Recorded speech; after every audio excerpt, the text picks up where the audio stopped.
ఓం నమ శివాయ నమ. పరబ్రహ్మ పరమాత్మ నమ. జగత్తుతే సతి ఫలయ బ్రహ్మ హరే హరాయ త్రిగుణాత్మ్య సర్వగౌతిగామి దర్శ దర్శ దత్తాత్రేయ నమసంతిని సిద్ధి కురు కురు కురు స్వ. ప్రజలందరికీ నమస్కారము. 2025 జూలై మాసం. ఈ జూలై మాసంలో 12 రాసులకి ఉండవలసిన వాళ్ళందరికీ అదృష్ట యోగం, ధనప్రాప్తి యోగం, వాళ్ళ విద్య, ఉద్యోగం, వ్యాపారం, బిజినెస్, కుటుంబం చేయాల్సిన కార్యక్రమాలు ఎలా ఉన్నాయి, ఎలా జరుగుతున్నాయి, ఈ నెలలో ఏమేమి జరుగుతాయి, ఏమేమి జరగవు, ఎలా పోతే వాళ్ళకి వర్తిస్తుంది, వాళ్ళ జీవితంలో అనేది అభివృద్ధిగా రావాలంటే వాళ్ళు ఏమి చేయాలి అనేది మీ బిఎల్ శ్రీనివాసరాజు గారు కోయదురా చెప్తున్నాను. ఈ 12 రాసులకి ఎలా ఉంది ఏమిటి అనేది ఇప్పుడు తెలుసుకోబోతున్నాం. ఓం నమ శివాయ నమ. జూలై మాసం మకర రాశి ఫలితాలు. ఈ మకర రాశిలో ఉండవలసిన వాళ్ళందరికీ స్థితిగతులు ఎలా ఉన్నాయనేది ఇప్పుడు ఈ గవ్వల పంచాంగంలో చూసి మనం చెప్పబోతున్నాం. ఓం నమ శివాయ నమ. 1 2 3 4 5 6 పడ్డాయి కాబట్టి ఈ మకర రాశిలో ఉండవలసిన వాళ్ళకి సరి సంఖ్య అనగా బేసంఖ్య కాకుండా సరి సంఖ్య వచ్చింది కాబట్టి మంచి అద్భుతమైన విజయాలని వీళ్ళకి రాబోతున్నాయి. ఈ మకర రాశిలో ఉండవలసిన వాళ్ళకి ఉత్తరాపాద నక్షత్రము 2 3 4 పాదములు అనగా శ్రావణ మాసం శ్రావణ నక్షత్రం 1 2 3 4 పాదములు అనగా ధనిష్ట నక్షత్రం 1 2 పాదములు అనగా కలిస్తేనే మకర రాశి ఫలితాలు. ఈ మకర రాశిలో ఉండవలసిన వాళ్ళందరికీ ఆదాయములో 8, ఖర్చులో 14 అనగా ఖర్చు ఎక్కువగా కనపడుతుంది. మరి ఇలా జాతక యోగంలో చూస్తే చిన్న వయసు నుంచి చాలా కష్టపడుతుంటారు. ఏది చేసినా కూడా వీళ్ళకి చేతికాడికి వచ్చింది నోటికి అందుకోకుండా పోవటం, నమ్మిన వాళ్ళ నుంచి మోసాలు రావటం, చేసే కార్యక్రమాల నుంచి కొన్ని ఇబ్బందులు కొన్ని రావటం, ఇలాంటి కొన్ని సమస్యలు కొన్ని ఎదురవుతున్నాయి. కాబట్టి మెయిన్గా వీళ్ళకి శత్రువులతో చాలా విజయం అనేది రాబోతుంది. ఆర్థిక ఇబ్బందులు కొన్ని ఎదురవుతున్నాయి. కోర్టు సమస్యలు, ఎన్నో రోజుల నుంచి కోర్టు సమస్యలతో మీరు సతమతం అవుతున్నారా? ఇప్పుడు మీకు ఆ కోర్టు సమస్యలో నుంచి మీరు బయటపడే మార్గం దగ్గరికి వచ్చింది. మరి విద్యారంగంలో చూసుకుంటే మంచి విద్య, తెలివితేటలు, విద్య ఆలోచన అన్నీ బాగుండాయి. కాబట్టి విదేశాల ప్రయాణాలు కూడా మీరు వెళ్ళి అక్కడ కూడా మంచిగా విద్య కంప్లీట్ చేసుకొని అక్కడ ఉద్యోగాలను కంప్లీట్ చేసుకొని ఒక స్థాయిగా ఎదగాల్సిన యోగం అనేది మీ జాతకంలో కనబడుతుంది. మరి పెళ్ళిళ్ళు కానీ గృహ ప్రవేశాలు కానీ మీకు అద్భుతంగా విజయంగా కనబడుతున్నాయి. మరి వైవాహిక జీవితంలో కూడా చాలా వరకు విజయం అనేది మీకు కనబడుతుంది. సినీ ఫీల్డ్లు కానీ రాజకీయ నాయకుల్లో కానీ మార్కెటింగ్ రంగంలో ఉండవలసిన వాళ్ళకి కానీ కొన్ని కొత్త మార్పులు కొన్ని రాబోతున్నాయి. మరి కుటుంబంలో మనశ్శాంతత అనేది కొంచెం కోల్పోతుంటారు.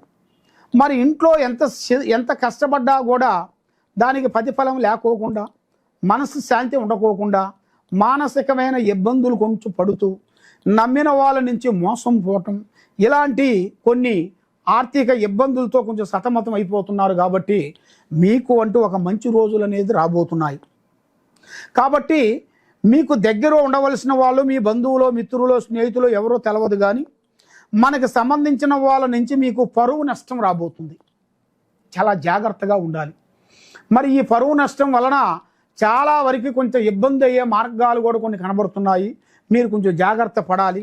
మరి జాగ్రత్త పడకోకుండా ఉండేటికైతే మీకు చాలా వరకు సమస్యలు కొంచెం ఎదురవుతాయి. కాబట్టి మీ మిత్రుల్ని కొంచెం దూరం పెట్టుకోండి. మరి మీరు చేయాల్సిన కార్యక్రమాలని తొందరపాటు అనేది వద్దు. మరి మీరు చేయాల్సిన పనులు అతి జాగ్రత్తగా చేయండి. మీకు భార్యాభర్తల మధ్యలో ఎలాంటి సందేహం అనేది ఉండకోకుండా ఏ కార్యక్రమం చేసినా ఏ పని చేసినా మీ భార్యాభర్తల్లోనే కలిసిమెలిసి చేయండి.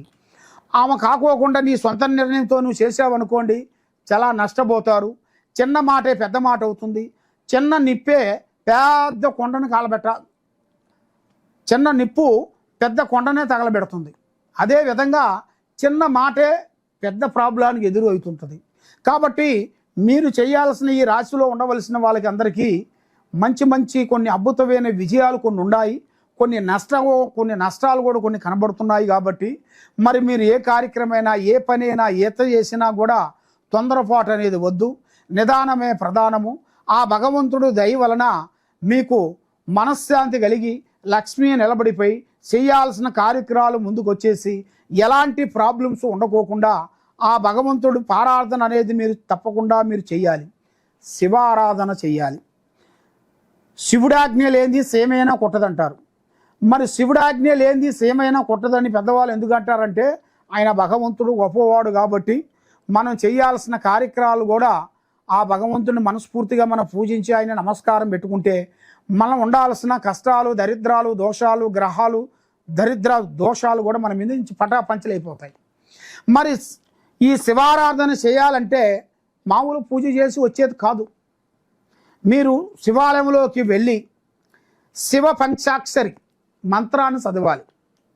శివ పంచాక్షరి మంత్రాన్ని మీరు చదివినట్టుగైతే మీలో ఉండాల్సిన గ్రహాలు, దోషాలు, తర్వాత మీకు ప్రాణగండాలు తొలగిపోతాయి, మనశ్శాంతి కలుగుతుంది, లక్ష్మి నిలబడుతుంది, చేసే కార్యక్రమాలు అభివృద్ధిగా అవుతాయి. మరి ఎన్నో రోజుల నుంచి మీరు అనుకున్న పనులు అవి 100% కరెక్ట్గా సక్సెస్ అయ్యే రోజులు దగ్గరికి వచ్చేసాయి. కాబట్టి మీరు ఎక్కడెక్కడో వెళ్ళి జ్యోతిష్యాలు చెప్పించుకొని నెల నష్టపోయి ఉన్నారు. కాబట్టి తప్పకుండా ఈ కింద ఉండాల్సిన నెంబర్కి మాకు సంప్రదించినట్టుగైతే మీ పేరుని బట్టి సమయాన్ని బట్టి మేము చూసి చెప్పగలుగుతాం. కాబట్టి మీరు మా గురించి మీరు తెలుసుకోవాలి, జ్యోతిష్యం చెప్పించుకోవాలనుకుంటే డైరెక్ట్గా మా దగ్గర ఆఫీస్ కాడికి రావాలి. మీరు ఫోన్ల ద్వారాగా చేస్తే చాలామంది ఫోన్లు చేసి చాలామంది మోసపోయిన వాళ్ళు చాలామంది ఉన్నారు. కాబట్టి అలా ఫోన్లు కాదు, డైరెక్ట్గా మా దగ్గరికి వచ్చి లేదా మీరు మాకు ఫోన్ చేసినట్టుగైతే మీకు మా ఆఫీసు, మా బ్రాంచ్ ఎక్కడెక్కడ ఉండదో ఆ బ్రాంచ్ కాడికి మిమ్మల్ని పంపిస్తాము. అక్కడ పోయారనుకోండి మీ పని అవుతుంది, సక్సెస్ అవుతుంది, జయప్రదంగా అవుతుంది. అనుకున్న పనులు మీకు విజయవంతం అయ్యే మార్గాలు ఉందని మనస్ఫూర్తిగా మీ బిఎల్ శ్రీనివాసరాజు కోరుకుంటూ ఓం నమః శివాయ నమః.